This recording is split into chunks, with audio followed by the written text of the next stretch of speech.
Saudara-saudariku yang dikasihi Tuhan, Shalom, salam damai sejahtera untuk Anda semua. Dan selamat bertemu kembali dalam Renungan Harian Katolik. Umat Katolik yang berbahagia, Anda yang sedang melakukan peziarahan pengharapan, Anda adalah orang-orang yang sedang mengolah hati. Injil hari ini merupakan kelanjutan dari Injil kemarin. Injil kemarin berbicara soal kita diajak untuk menjadi orang yang mampu melihat macam apa ladang penyebaran firman Allah. Kita kemarin diminta untuk meneliti ladangnya. Kita kemarin diminta untuk melihat ladang hati, yaitu hati kita. Tetapi setelah menjadi penabur, setelah menjadi pelayan, bagaimana sikap pelayan yang baik? Digambarkan sebagai pelita yang diletakkan di atas kaki Dian. Nampak? Maka mari kita memperkaya peziarahan rohani kita di tahun Yubileum 25 ini dengan kekayaan Injil yang merupakan kelanjutan Injil kemarin. Yaitu dari Injil Markus bab 4 ayat 21 sampai dengan 25. Apa intinya? Intinya Injil Markus bab 4 ayat 20 sampai dengan 25 itu berisi pengajaran tentang pelita yang tidak diletakkan di bawah gantang tetapi di atas kaki Dian. Itulah sikap seorang penabur firman. Saksi Kristus, saksi firman, tidak bersembunyi. Serta peringatan untuk mendengar dan menanggapi firman Allah dengan setia. Tentu saja ajaran ini sangat relevan bagi kehidupan peziarahan di dunia modern yang penuh dengan tantangan dan peluang untuk mewartakan sabda Tuhan. Penuh tantangan tetapi jangan lupa juga peluang. Maka saya mengajak Anda kembali untuk pelan-pelan melihat pesan rohani, melihat kekayaan rohani dari Injil Markus hari ini. Gambaran tentang pelita di atas kaki Dian atau pelita di atas kaki pelita. Pelita itu melambangkan terang dan kebenaran serta firman Allah. Pesan ini menegaskan bahwa terang firman Allah harus dibagikan, bukan disembunyikan. Kehadiran terang adalah untuk menerangi kegelapan. Maka seorang peziarah pengharapan harus menjadi terang bagi orang lain. Lalu ukuran apa yang dipakai? Ukuran yang kamu pakai akan diukurkan kepadamu. Ini mengajarkan prinsip tentang timbal balik dalam hidup.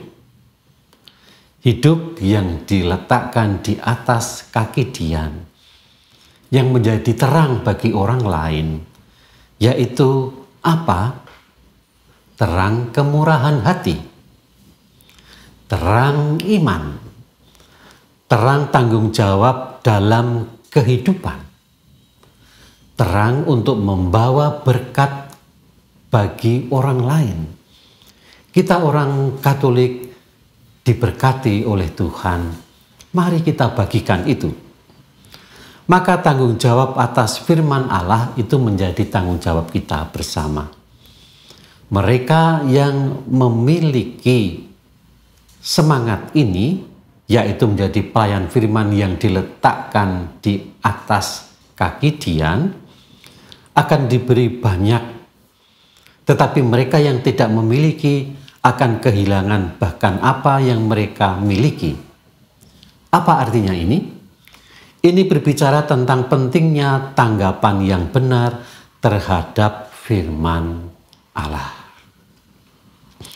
Maka saya mengajak Anda untuk kembali secara pelan-pelan memahami Injil hari ini supaya kita pun bisa memperoleh kekayaan rohani dari pembacaan Injil hari ini.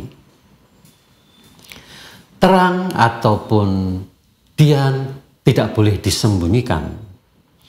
Misi pewartaan di dunia modern seringkali tenggelam dalam kegelapan moral, kegelapan ketidakadilan, dan kegelapan ketidakpedulian.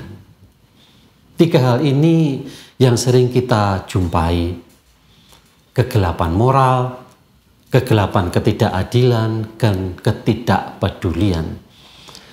Yesus berpesan dan mengingatkan kita tak boleh sembunyi dari hal-hal itu. Kita harus berani untuk mengangkatnya dan memperbaikinya. Maka perlu sesuatu yang mengubah. Bukan dengan kata-kata, tetapi dengan kesaksian hidup yang nyata. Saudara-saudaraku yang dikasihi Tuhan, orang modern seringkali membutuhkan contoh. Orang modern itu sangat praktis. Tidak mempunyai banyak waktu untuk refleksi, tidak mempunyai banyak waktu untuk merenung. Mereka akan lebih gampang menangkap sesuatu dengan contoh. Sudah, cukup. Tetapi apabila contoh sederhana itu cukup menggerakkan mereka, meniadakan sikap tidak peduli, meniadakan sikap tidak adil, meniadakan sikap amoral, tapi dengan contoh yang sederhana dan itu mengubah, ya mari kita lakukan. Itulah bukan hanya tantangan, tetapi kita lihat di tengah-tengah kesulitan itu ada yang namanya peluang. Contoh yang praktis, hidup yang nyata dari kehidupan orang Katolik. Yang kedua yaitu keterbukaan terhadap firman Allah yang memberikan berkat. Di tengah dunia yang sibuk dan penuh dengan distraksi. Apa itu distraksi? Yaitu pengecohan, pemalsuan informasi. Dunia sekarang ini penuh dengan hal itu. Kita sekarang ini dalam media sosial, di dalam YouTube, tidak menjadi sungguh yakin. Ini buatan artificial intelligence atau sebuah rekaman yang asli. Ini berita yang hanya dikutip dan kemudian diberi bumbu-bumbu sehingga kehilangan intisarinya. Kita tidak tahu. Justru disitulah ada yang namanya distraksi, pengecohan atau pemalsuan informasi. Maka sebagai orang Katolik, luangkan waktu untuk merenung. Kalau orang lain tidak melakukannya, Anda tidak bisa lari dari itu. Anda membawa kebenaran, harus diderungkan dengan baik, bukan penyesatan. Kita harus bersikap kritis. Sikap kritis membutuhkan waktu yang panjang untuk berpikir, merenung yang panjang, dan menemukan ini intinya dan ini yang benar. Tetapi ingat kembali, itu adalah tantangan dunia modern, tetapi ada peluang. Orang Katolik tidak dikenal dengan ibadat yang rame-rame. Orang Katolik tidak dikenal dengan ibadat hura-hura.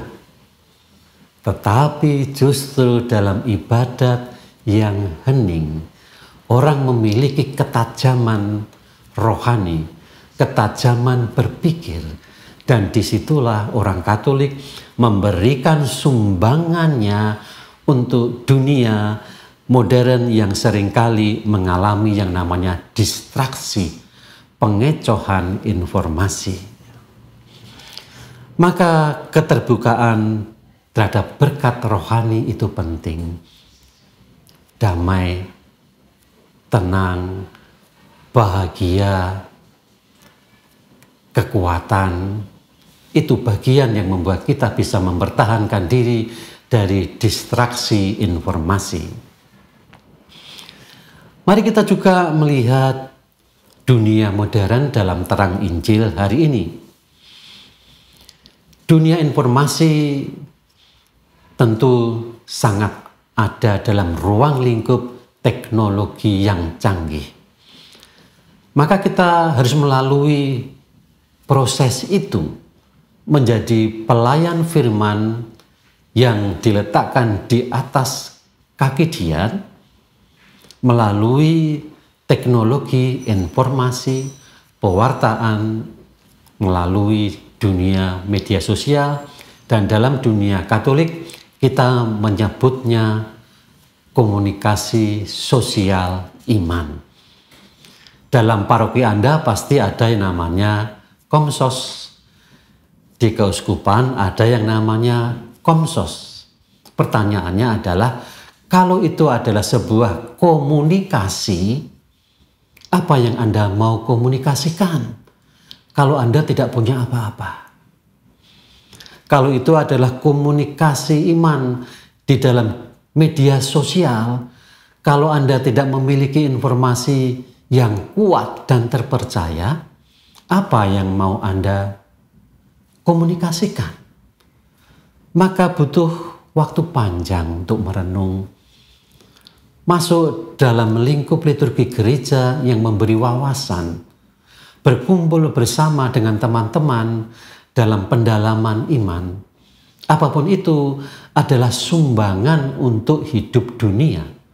Ketika dunia mengalami kekurangan waktu untuk membuat discernment yang baik, orang Katolik memilikinya dalam keheningan dan dalam waktu yang panjang untuk melakukan permenungan. Maka kita harus menjadi yang namanya agen perubahan.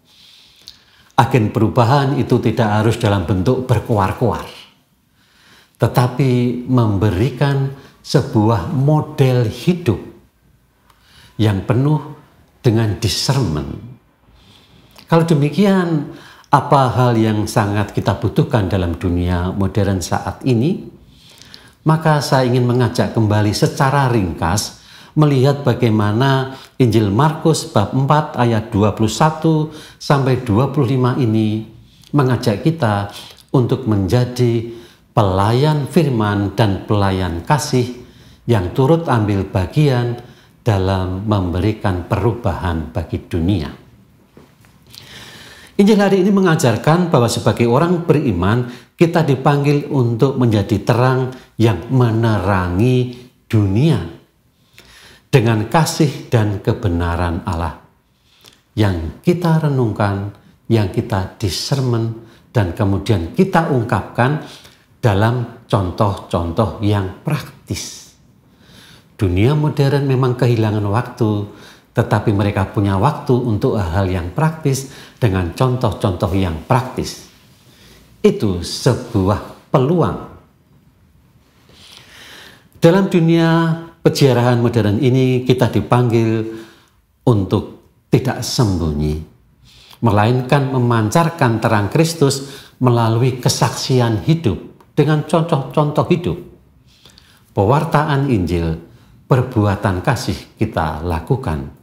Disitulah sumbangan kita. Pesan ini menginspirasi kita untuk terus mendengar, memahami, dan mengungkapkan iman kita dalam contoh-contoh praktis. Di situ kita akan menjadi pelita yang diletakkan di atas kaki Dian, sederhana, kecil, tetapi menerangi ruangan di sekitarnya. Amin.